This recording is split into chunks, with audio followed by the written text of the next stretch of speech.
బావా water tank కట్టిస్తా అన్నావు, ఏమైంది? అదేంటి బావా, మొన్ననే కదా నేను గెలిచింది, కొంచెం టైం ఇవ్వు. ఊర్లో పనుల తర్వాత ముందు నేను సంపాదించుకోవాలా వద్దా? నమస్కారం, బాగున్నారా? ఏంటి అంత కట్టకట్టుకొని వచ్చారు? ఇల్లు కట్టుకుంటున్నాను, మీ పర్మిషన్ కూడా కావాలంట కదా, కొంచెం సంతకం పెట్టండి. అవతల నాకు చాలా పనులున్నాయి. రే ఏంట్రో, ప్రెసిడెంట్ కంటే నువ్వే చాలా బిజీ అయిపోయావు. మా బావా ఊరికే సంతకం పెట్టు, దేనికైనా 10,000. 10,000 అంతెందుకండి? మొన్న ఎలక్షన్ లో ఓటుకి 3,000 తీసుకున్నావు, అది కాక ఎక్స్ట్రాలు వారం రోజులు మొత్తం నీకు మందు, ఇంటిలి పాతికి కోడి మాంసం, వేట పొలావు, చేపలు, రొయ్యలు, పీతలు. నీ అబ్బా కడుపుతున్న ఆడదానిలాగా కోరికలే కోరికలు, అయినా అన్ని తీర్చాను. మొత్తం 5,000 అయింది. అది ఎవడిస్తాడరా? నీ అయ్య ఇస్తాడా, నీ తాత ఇస్తాడా? అయితే 5,000 తీసుకోండి, 10,000 ఎందుకు? అమ్మమ్మ, వచ్చే ఎలక్షన్ లో కూడా మీ కోరికలన్నీ తీర్చాలిగా, దానికి డబ్బులు ఎవడిస్తారంట? కొట్టినట్టు బాగా చెప్పారండి. ఇగోండి. ప్రతివాడు నిధులు చెప్పాడు.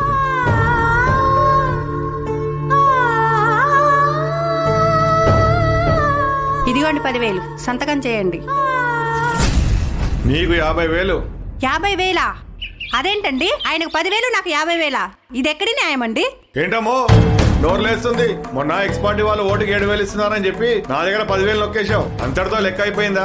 అయిపోలేదు. మీ అక్కకేమో కంచిపట్టు చీర, మీ చెల్లెకేమో ధర్మవరం చీర, మీ అమ్మకేమో గద్వాల చీర, మీ తమ్ముడికేమో KLM షాపింగ్ మాల్ లో బట్టలు, మీ అన్నకేమో రాయల్ ఎన్ఫీల్డ్ బైక్, మీ ఆయనకేమో జానీ వాకర్ బ్లాక్ లేబుల్, మీ నాన్నకేమో కాకినాడ సుబ్బవాడు వచ్చి భోజనం, నీ కొడుకేమో KFC చికెన్, నీ మరిదికి డామినోస్ పిజ్జా, నీ కూతురికేమో లలితా జ్యువెలర్స్ చెవి కమ్మలు. మొత్తం నాకేశారు. డబ్బులు ఎవరికి? ఊరికే రావు. అందుకే కదండి అప్పుడు 10,000 తీసుకున్నాం. అబ్బో వెటకారం. ఓటర్లందరూ బాగా తెలివిమిరిపోయారు. చూసావా రత్తాలు, డబ్బులు కాసిపడి ఈయనకి ఓటేసాం, ఓటుకి ఇచ్చిన డబ్బులు లాగేసుకున్నాడు, గ్రామానికి వచ్చిన డబ్బులు వాడేసుకున్నాడు. ఉన్నది పోయే, ఉంచుకున్నది పోయే. నిజమే, మనం ఓటేసేటప్పుడే ఒక మంచి వ్యక్తికి ఓటేస్తుంటే మన గ్రామము బాగుపడేది, మనము బాగుపడే వాళ్ళము. అంతా మన కర్మ. బావా వాళ్ళ దగ్గర అంత పబ్లిక్ గా డబ్బులు తీసుకుని సంతకం చేసావు, నెక్స్ట్ టైం నువ్వు డబ్బులు ఇచ్చినా ఓటేస్తారంటావా? ఎందుకయ్యారు? మన దగ్గర డబ్బులు తీసుకున్నాక ఓటేసే బాధ్యత వాళ్ళదే. నీకు తెలదేమో, రీసెంట్ గా సోషల్ మీడియాలో ఒక స్టోరీ బాగా ఫేమస్ అయింది. వరల్డ్ ఫేమస్ అయిన హిట్లర్ పార్లమెంట్ కి ఒక కోడిని తీసుకొచ్చాడంట. అందరు చూస్తుండగానే ఒక్కొక్క ఇక పిక్తా ఉన్నాడంట. అది బాధతో విలవిల్లాడిపోతుంది. అక్కడ చూస్తున్న వాళ్ళకి ఎవ్వరికి ఏమీ అర్థం కావట్లేదంట. నొప్పితో బాధపడుతున్న కోడిని కింద వదిలి జోబులోంచి కొన్ని గిన్నెలు తీసి వేశాడు. అప్పటి వరకు బాధపడుతున్న ఆ కోడి ఎంతో ఆనందంగా తినేసిందంట. అప్పుడు హిట్లర్ అందరి వైపు చూసి ఓటర్లు కూడా ఇంతే అన్నాడంట.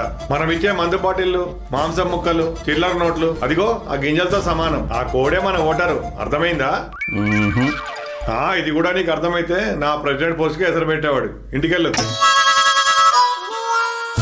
అందుకే అంటారు, పెద్దోళ్ళు చేస్తే శృంగారం, చిన్నోళ్ళు చేస్తే వ్యభిచారం అని.